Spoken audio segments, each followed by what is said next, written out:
이 시간 다 같이 묵도하심으로 수요 예배를 시작하겠습니다.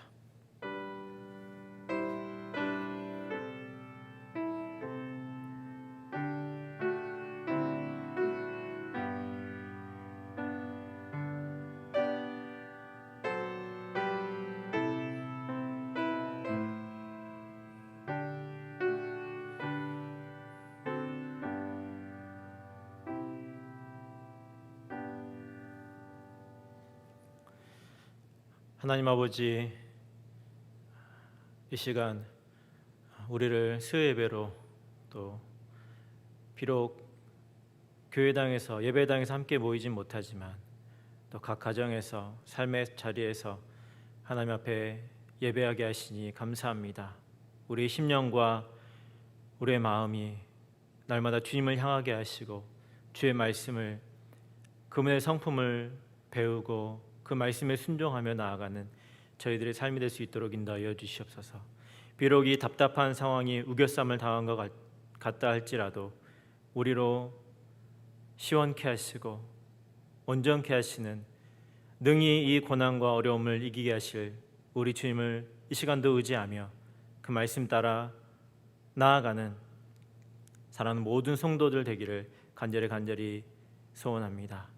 말씀을 통해서 이 시간 찬양을 통해서 주 앞에 설 때에 우리의 마음을 시원케 하시고 하나님의 상황이 아닌 주님을 바라며 구하는 저희가 될 수 있도록 늘 도우시고 인도해 주시길 간절히 소원할 때에 살아계신 예수님의 이름으로 기도드렸습니다. 아멘. 우리 다 같이 찬송가 88장, 새 찬송가 마찬가지로 88장 함께 부르시겠습니다. 찬송가 88장입니다.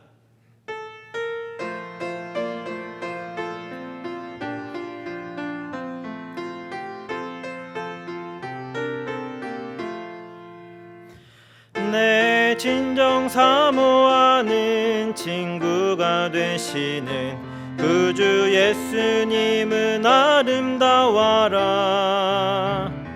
산 밑에 백합하여 빛나는 새벽별 주님 영원할 길 아주 없도다. 내 맘이 아플 적에 큰 위로 되시며 나 외로울 때 좋은 친구라. 주는 저 산 밑에 백합 빛나는 새벽별 이 땅 위에 비길 것이 없도다. 내 몸의 모든 염려 이 세상 고락간 나와 항상 같이 하여 주시고 시험을 당할 때에 악마의 개교를 즉시 물리치사 날 지키시네. 온 세상 날 버려도 주 예수 안 버려 끝까지 나를 돌아보시니. 주는 저 산 밑에 백합 빛나는 새벽별 이 땅 위에 비길 것이 없도다. 내 마음을 다하여서 주님을 따르면 길이 나를 사랑하리니. 물불이 두렵지 않고 장검이 겁없네. 주는 높은 산성 내 방패시라. 내 영혼 먹이시는 그네 누리고 나 친히 주를 뵙기 원하네. 주는 저 산 밑에 백합 빛나는 새벽별 이 땅 위에 비길 것이 없도다.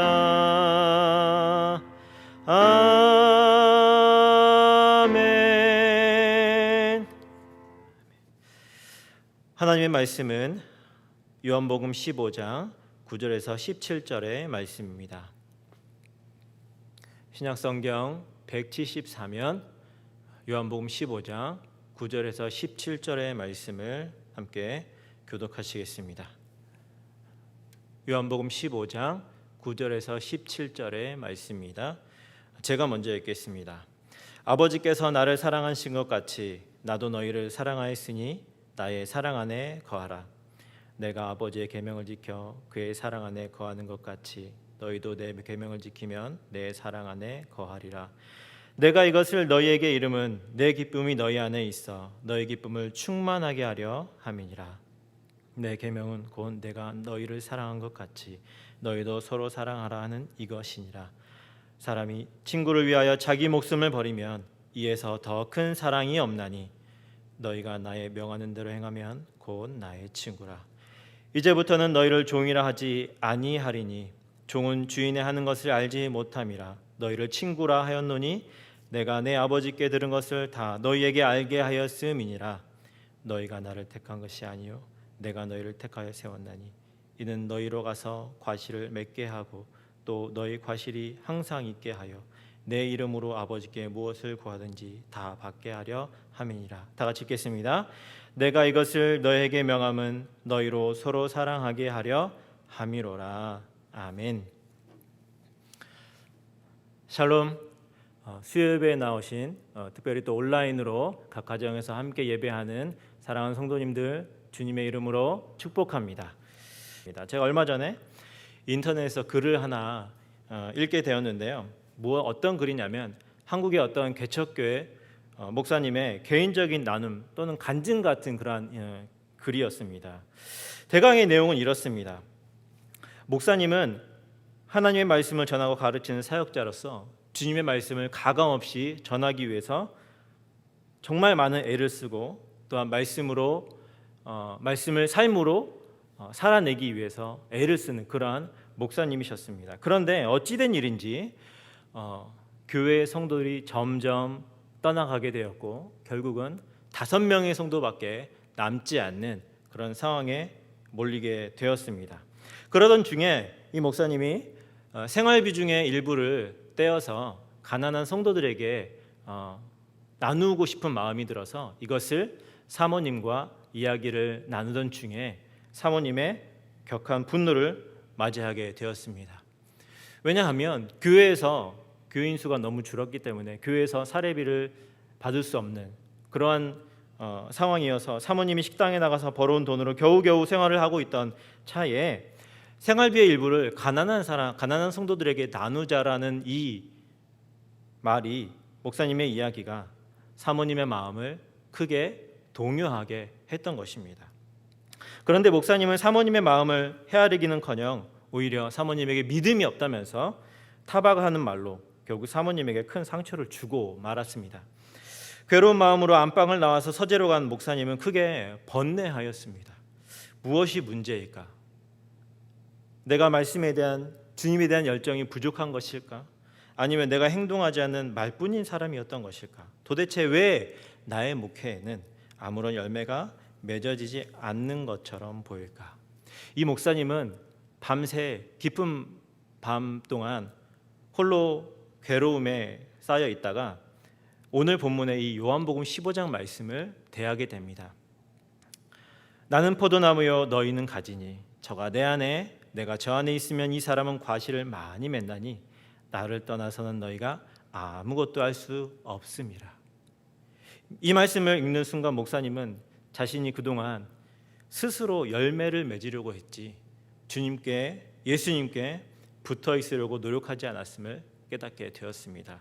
그리고는 말씀을 쭉 읽어 내려가다가 9절과 10절, 오늘 본문의 9절과 10절에서 그의 시선이 멈추었습니다.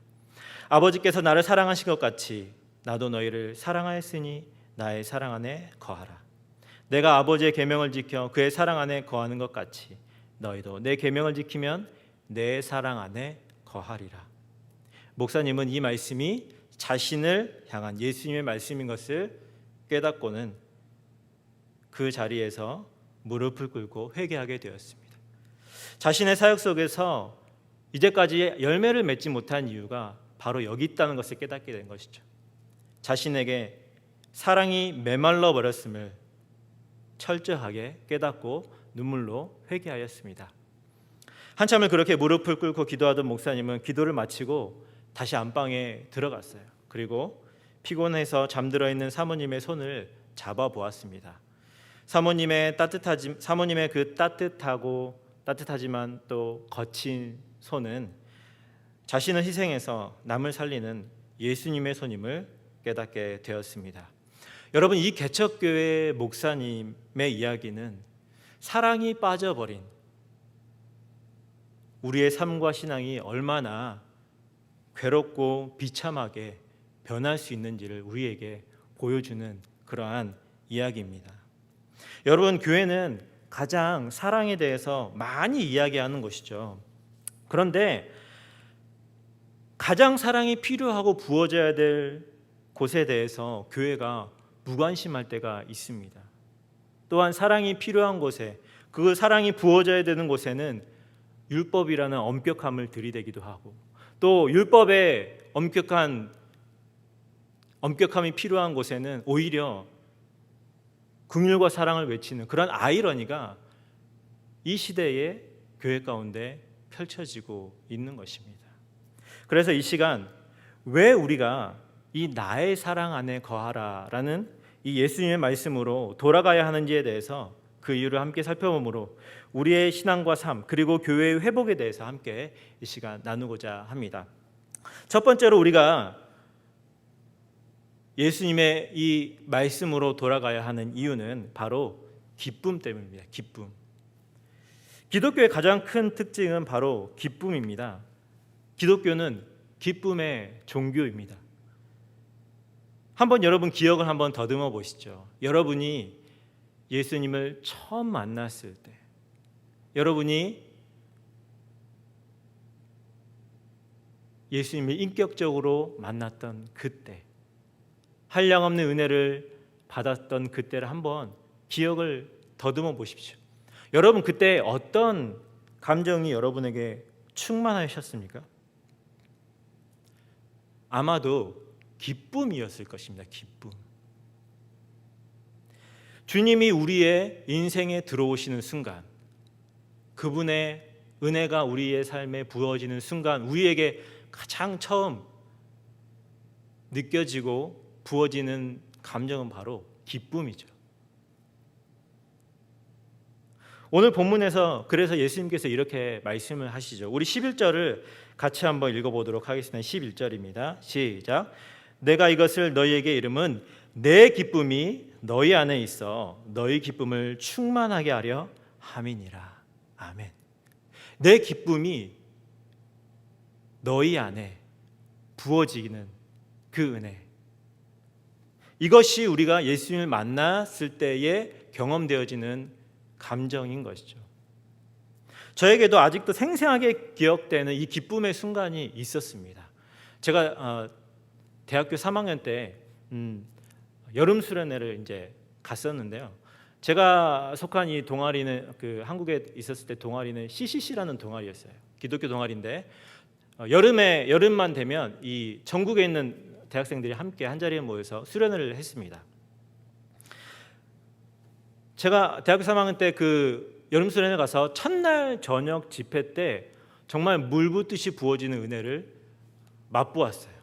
그리고는 여름 수련회 기간 내내, 그리고 그 이후에 또 진행되어지는 거지순례라고 하는 그 또 행사가 있는데, 그 거지순례까지 쭉 정말 일주일이 넘도록 계속 제 안에 큰 기쁨이 충만한 것을 경험했습니다.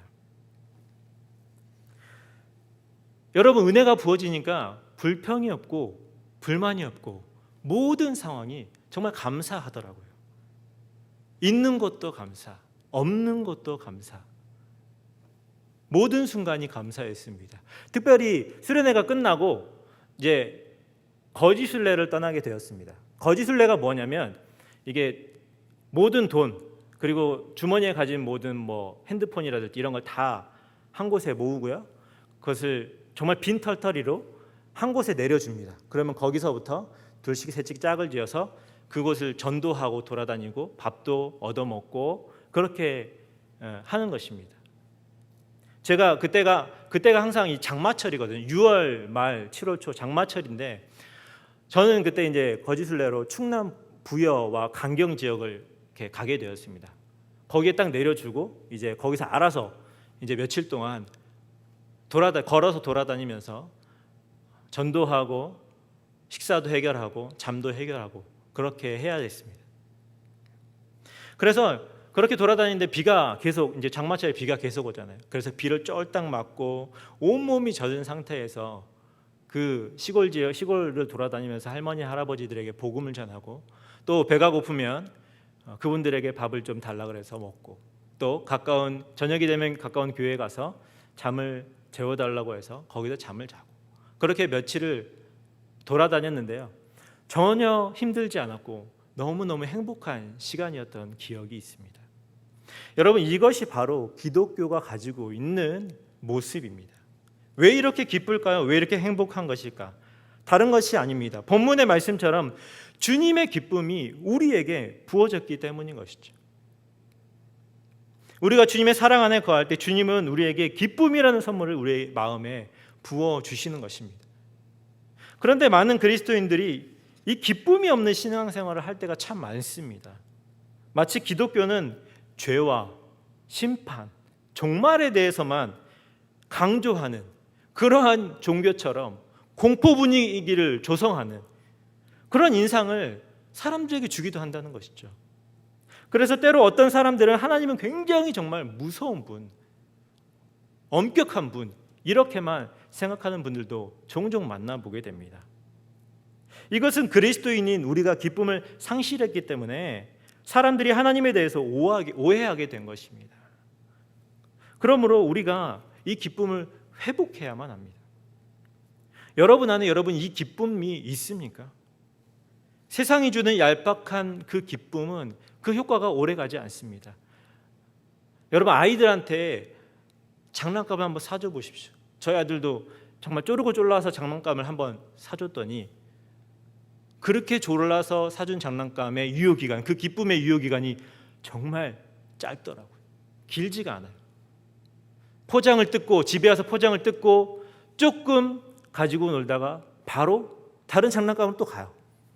즐거움이 오래 가지 않습니다. 그러나 여러분, 주님이 주신 이 기쁨은 우리의 마음을 가득 채우고도 남는 그러한 충만한 기쁨입니다.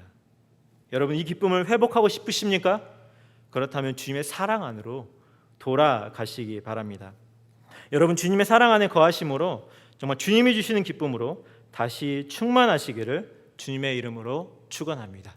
두 번째 이유는 친밀함 때문입니다. 친밀함. 13절, 14절, 15절 우리 다시 한번 읽어보도록 하겠습니다. 시작. 사람이 친구를 위하여 자기 목숨을 버리면 이에서 더 큰 사랑이 없나니 너희가 나의 명하는 대로 행하면 곧 나의 친구라. 이제부터는 너희를 종이라 하지 아니하리니 종은 주인의 하는 것을 알지 못함이라. 너희를 친구라 하였노니 내가 내 아버지께 들은 것을 다 너희에게 알게 하였음이니라.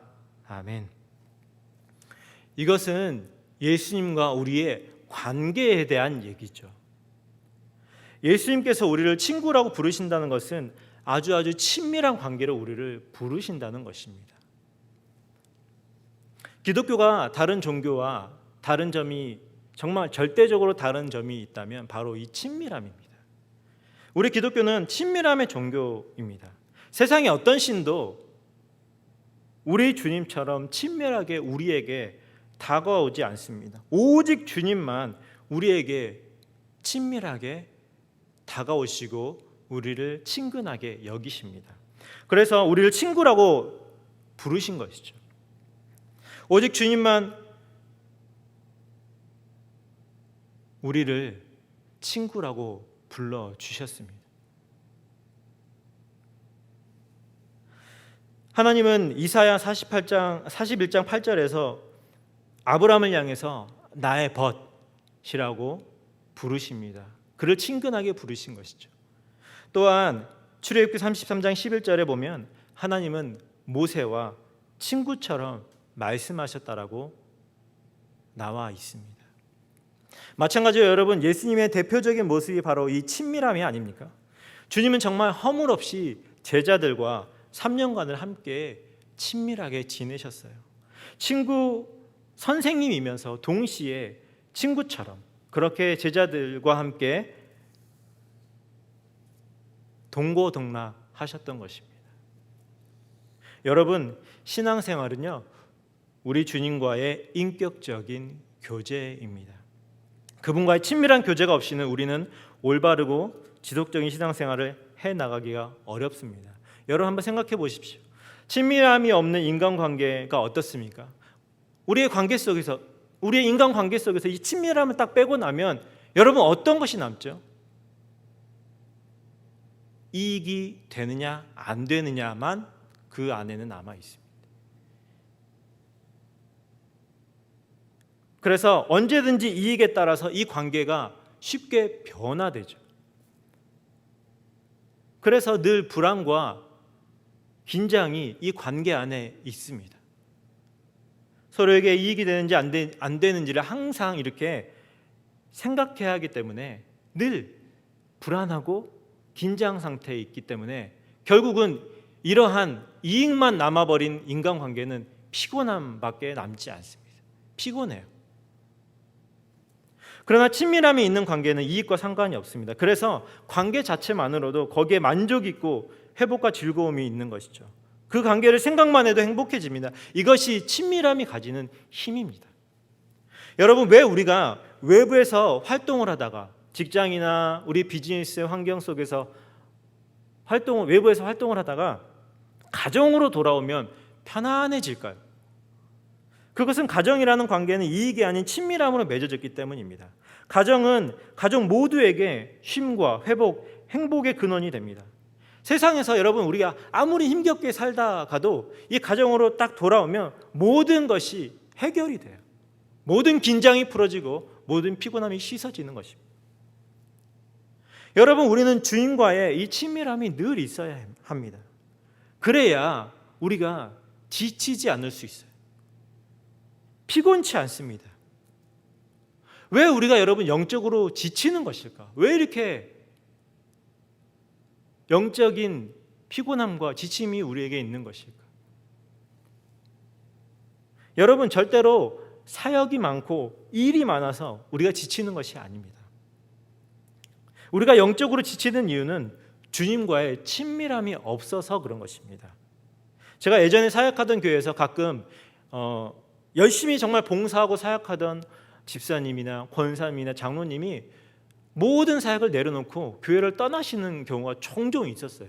그런데 그분들이 그 교회를 떠나시면서 하시는 얘기가 항상 똑같았습니다. 지쳤다, 피곤하다 라는 것입니다. 그래서 제가 과연 정말 이분들이 일이 정말 그렇게 많았나, 그분들이 지칠 만큼 일이 많았나라고 객관적으로 그것을 분석해 보았더니 여러분, 일과 사역이 많아서가 아니라 주님과의 친밀함이 사라지자 이분들이 똑같이 일하고 사역하지만 그것이 피곤함으로, 지침으로 느껴지게 되었다는 것입니다. 여러분, 혹시 피곤하십니까? 지쳐 계시진 않습니까? 이제 그만하고 싶다는 생각이 혹시 들진 않으십니까? 그렇다면 여러분이 처음 봉사하고 사역하던 그때는 어떻게 그렇게 힘있게 하실 수 있었습니까? 한번 그때를 기억해 보십시오. 단언컨대 여러분 당장 주님의 사랑 안으로 돌아오시기 바랍니다. 다시금 주님과 친밀함이 높아지면 우리는 모든 일을 가볍게 쉽게 할 수 있습니다. 담임 목사님이 가끔 하시는 말씀인데 오늘 말씀과도 연결이 되네요. 담임 목사님이 자주 하시는 말씀이 있어요. 이게 D.L. 무디가 한 이야기인데요. 사랑은 모든 것을 쉽게 만든다. Love makes all things easy. 사랑은 모든 것을 쉽게 만듭니다.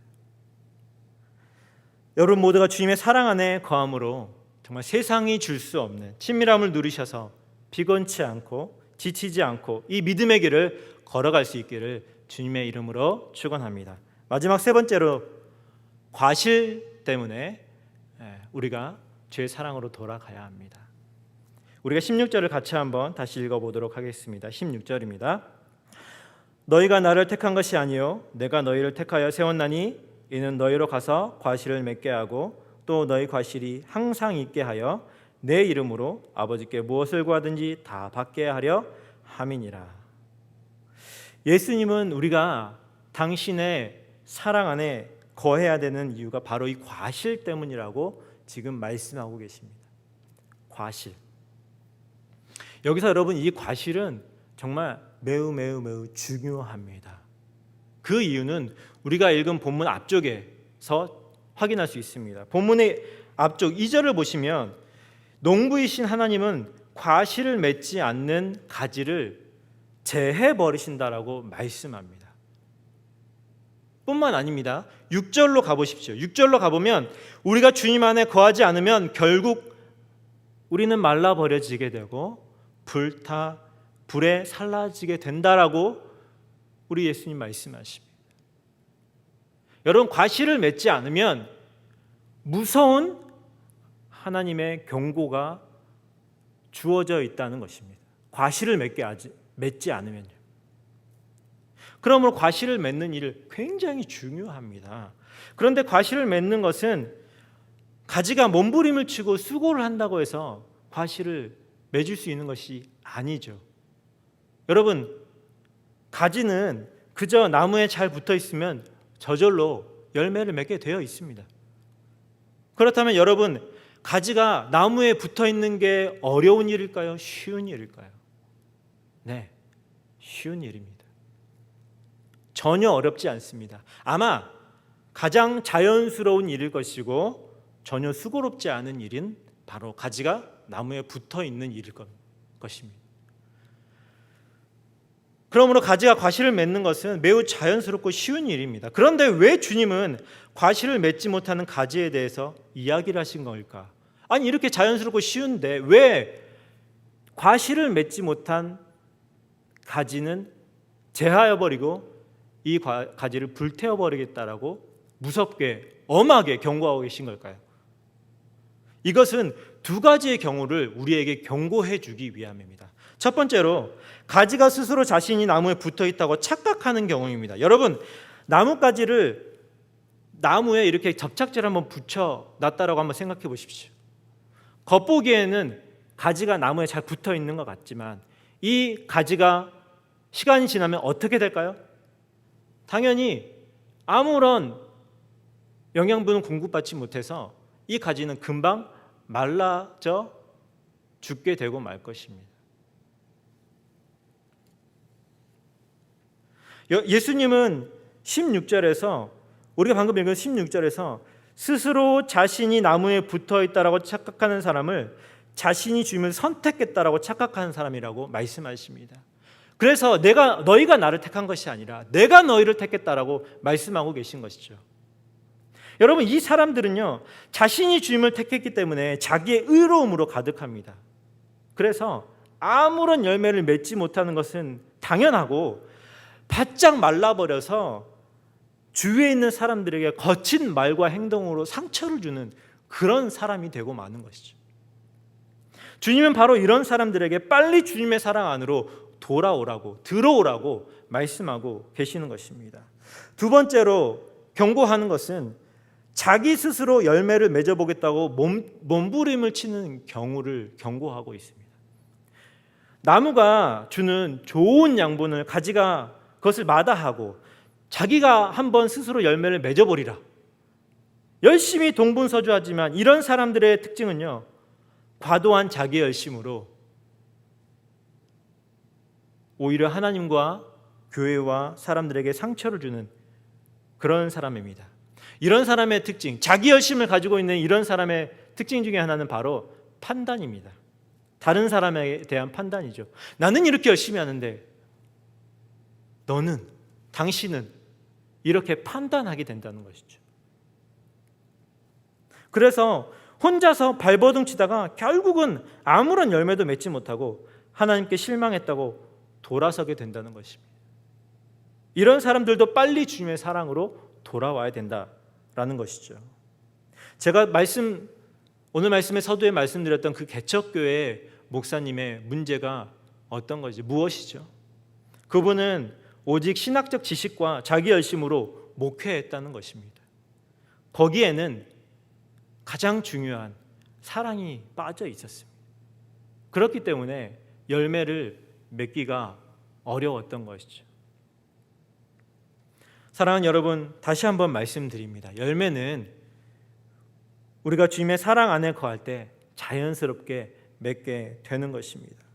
그러므로 주님의 사랑 안에 거하심으로 아름다운 신앙과 삶의 열매를 맺어가시는 여러분과 제가 되기를 축원합니다. 말씀을 맺습니다.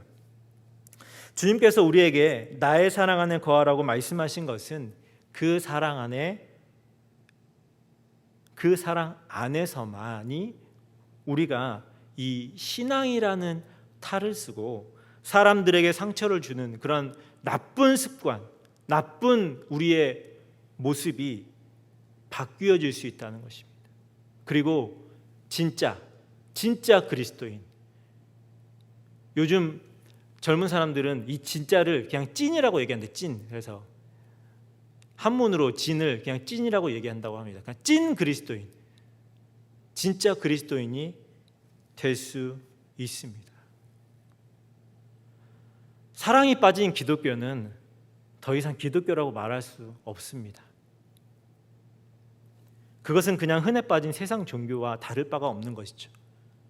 사랑이 없는 우리는 우리의 자신의 목적과 우리 인생의 만족을 위해서 하나님을 이용하는 그런 껍데기 같은 그런 인생을 살 수밖에 없습니다. 여러분, 그러므로 우리가 늘 조심하고 경계해야 되는 것은 사랑을 잃지 않기 위해서, 사랑 없이 행하지 않기 위해서, 사랑 없이 신앙생활하지 않기 위해서 늘 분투해야 되는 것이죠. 여러분, 이 시간에 우리가 정말 그렇게 사랑 안에 거하겠다, 내가 사랑 없이는 나아가지 않겠다, 행동하지 않고 말하지 않겠다라고 그렇게 믿음으로 좀 결단하시고, 그래서 주님이 정말 기억하시고 사랑하시는, 그래서 그 사랑 안에서 참된 만족을 누리는 저와 여러분이 되기를 주님의 이름으로 다시 한번 축원합니다. 우리 같이 한번 기도하시겠습니다. 같이 기도하시겠습니다. 사랑하는 주님, 감사합니다. 우리를 주의 사랑 안으로 부르시고 그 사랑 안에 거하는 은혜를 주시니 감사합니다. 그런데 주님, 우리의 신앙의 연차가 많아지면서 어느덧 그 사랑에 감격하기보다는 사람들에 대한 불평과 원망, 많은 사역과 인생의 짐으로 인해서 피곤한 모습으로 살아가고 있지 않은지 우리를 돌아봅니다. 신앙의 연차가 많아질수록 주님을 더 깊이 사랑해야 함에도 불구하고 오히려 주님의 사랑을 떠나서 내 마음대로 내 욕심대로 살아가는 죄악된 나의 모습을 봅니다. 이 시간 회개하오니 용서하여 주시옵소서. 주님, 이제 우리 모두가 주님의 사랑으로 돌아가기를 원합니다. 그래서 껍데기 같은 신앙과 인생에서 벗어나 참된 주님의 사람으로 진짜 그리스도인으로 살아가는 우리 모두가 되게 하여 주시옵소서. 예수님의 이름으로 기도드립니다. 아멘. 이 시간 교회 소식 알려드리겠습니다. 남가주와 미국 전체에 걸쳐 코로나 바이러스가 더욱 확산됨에 따라서 3주간이 아니라 당분간 계속적으로 주일 예배는 온라인 예배만 드리게 되겠습니다. 각 가정에서 가족들과 함께 온라인으로 주일 예배에 참여하시기 바랍니다.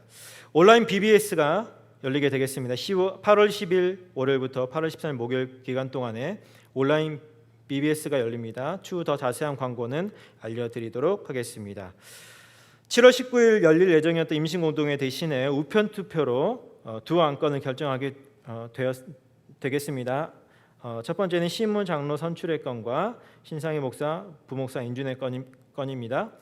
투표용지 받으신 투표용지 찬반란에 기표하셔서 반송 봉투에 넣으시고 교회로 발송해 주시기 바랍니다. 투표 마감은 7월 26일 주일까지입니다. 투표가 마감되면 당회에서 개표하고 그 결과를 알려드리도록 하겠습니다.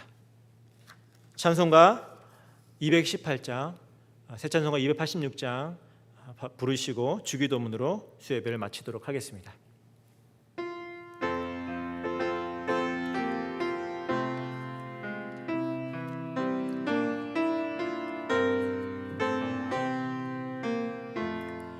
주 예수님 내 맘에 오사 날 붙들어 주시고 내 마음에 새 힘을 주사 늘 기쁘게 합소서. 사랑의 주 사랑의 주 내 맘속에 찾아오사 내 모든 죄 사하시고 내 상한 맘 고치소서. 주 예수님 내 맘에 오사 내 소원 다하시고 내 무거운 짐 맡아주사 맘 편하게 합소서. 사랑의 주 사랑의 주 내 맘속에 찾아오사 내 모든 죄 사하시고 내 상한 맘 고치소서. 주 예수님 내 맘에 오사 날 정결케 하시고 그 은혜로 내 맘에 채워 늘 충만케 합소서. 사랑의 주 사랑의 주 내 맘속에 찾아오사 내 모든 죄 사하시고 내 상한 맘 고치소서.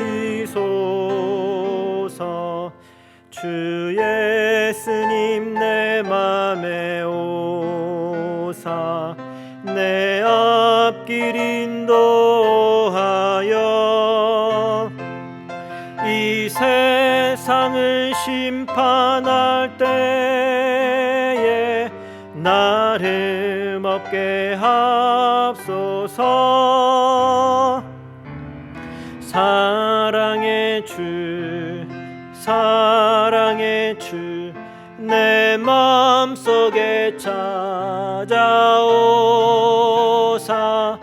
내 모든 죄 사하시고 내 상한 맘 고치소서.